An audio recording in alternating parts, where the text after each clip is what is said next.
উচ্চ মাধ্যমিক অর্থনীতি সাজেশন বা অর্থনীতি প্রশ্নপত্র আজকের ভিডিওতে শেয়ার করব। 5 তারিখ পরীক্ষা রয়েছে। আজকে যে পরীক্ষাটি রয়েছে তার সাজেশন বা প্রশ্নপত্র আমরা শেয়ার করেছিলাম এবং সেখানে প্রায় 12,000 লোকজন সেই ভিডিওটা দেখেছে এবং সেখানে কমেন্টে তারা সকলেই বলেছে যে অর্থনীতি সাজেশন প্রশ্ন দেওয়ার জন্য।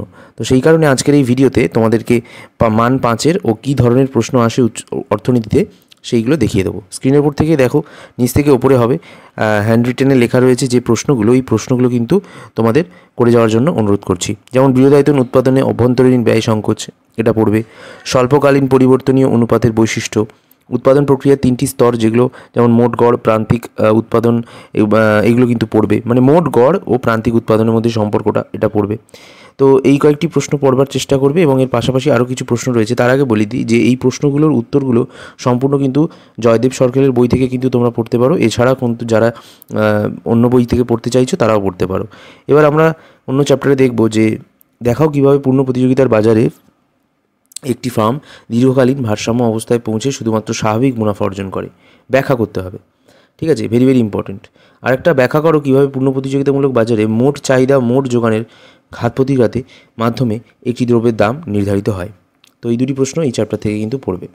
তো এই অধ্যায় থেকে এই দুটি প্রশ্ন পড়বার সাথে সাথে তোমাদেরকে বলবো যে এই প্রত্যেকটি প্রশ্নের উত্তর লেখার সময় তোমাদের কিন্তু ছবি বা চিত্র পাশে কিন্তু এঁকে দিতে হবে।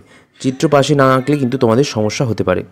তো আশা করছি তোমাদের এটা ক্লিয়ার হয়ে গেছে। আরেকটা প্রশ্ন দেখতে পাচ্ছ, উৎপাদন বন্ধের বিন্দু। এই প্রশ্নটা কিন্তু বিগত 5 বছর ধরে আমরা দেখতে পাচ্ছি কোনো না কোনো বছরে 1 বছর অন্তর অন্তর রিপিট করছে। তো সেই কারণে আগের বছর এটা আসেনি। উৎপাদন বন্ধের বিন্দু মানে যে বিন্দুতে এসে উৎপাদন বন্ধ হয়ে যায় কোনো ফার্মের, কোনো অবস্থায় একটি পূর্ণ প্রতিযোগিতামূলক ফার্ম এই পদ্ধতি অবলম্বন করে।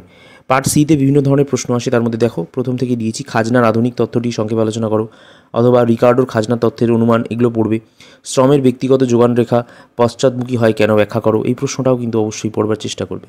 তো বন্ধুরা, তোমাদেরকে সকলকে বলবো যে কোনো উৎপাদনের আয়ের মধ্যে কিভাবে খাজনার আয় থাকতে পারে, অংশ থাকতে পারে, তা ব্যাখ্যা করো। এই প্রশ্নটা পড়বে।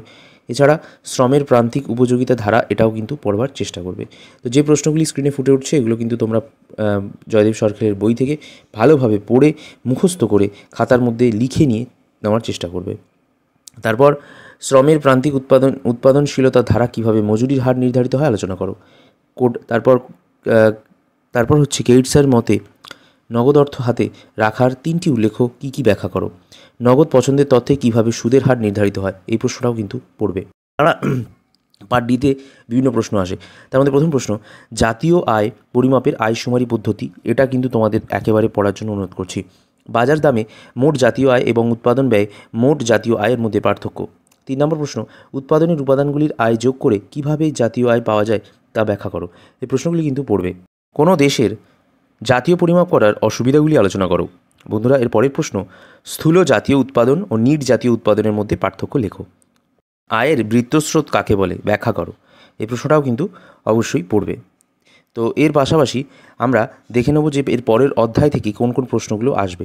তো এই যে কটা 3-4টে প্রশ্ন এখন বললাম, এর মধ্যে অবশ্যই কিন্তু বলে দিই আয়ের বৃত্তস্রোতটা খুব ইম্পর্টেন্ট, জাতীয় আয় পরিমাপ করার অসুবিধাগুলো এগুলো ইম্পর্টেন্ট, আয়শুমারি পদ্ধতিটি কিন্তু খুব ইম্পর্টেন্ট।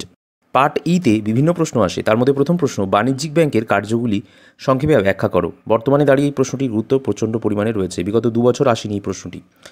এরপর পাশাপাশি ঋণ প্রদানের মাধ্যমে ব্যাংক কীভাবে আমানত সৃষ্টি করে তা দেখাও। অর্থাৎ ব্যাংক যখন লোন দেয় সেই লোন থেকে যে ইন্টারেস্টগুলো আয় করে সেই আয়ের মাধ্যমে তারা ব্যাংকের আমানত বাড়ায় এবং সেই আমানতটা সৃষ্টির যে পদ্ধতিটা সেটা ব্যাখ্যা করতে দেবে পার্ট ইতে।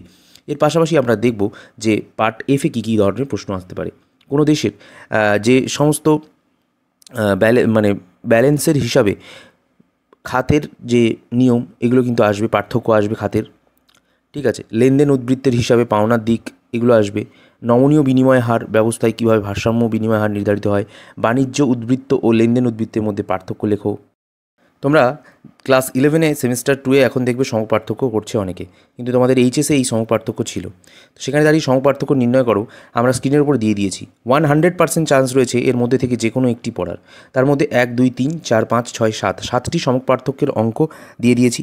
মান তোমরা জানো, মান দেওয়া থাকে এবং প্রথমটা বাদে বাকি যে টোটাল 6টি এটা কিন্তু খুব গুরুত্বপূর্ণ এবং 200 মধ্যে 180% আসবার কিন্তু সুযোগ রয়েছে।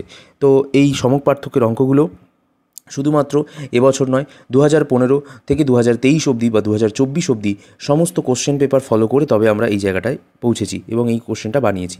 বিস্তৃতির পরিমাপক হিসাবে সমপার্থক্যের অসুবিধাগুলি আলোচনা করো, এটাও কিন্তু তোমাদেরকে দেবে। পার্ট এইচে প্রথম প্রশ্ন, ভারতের কর্মসংস্থান সৃষ্টির জন্য সরকার যে সমস্ত ব্যবস্থা গ্রহণ করেছে তার সংক্ষিপ্ত ধারণা দাও। এর পাশাপাশি বেসরকারি কেন্দ্রায়ন কাকে বলে, এটি কত প্রকার ও কী কী, ভারতে অর্থনীতি থেকে প্রতিটি প্রকারের উদাহরণ লেখো।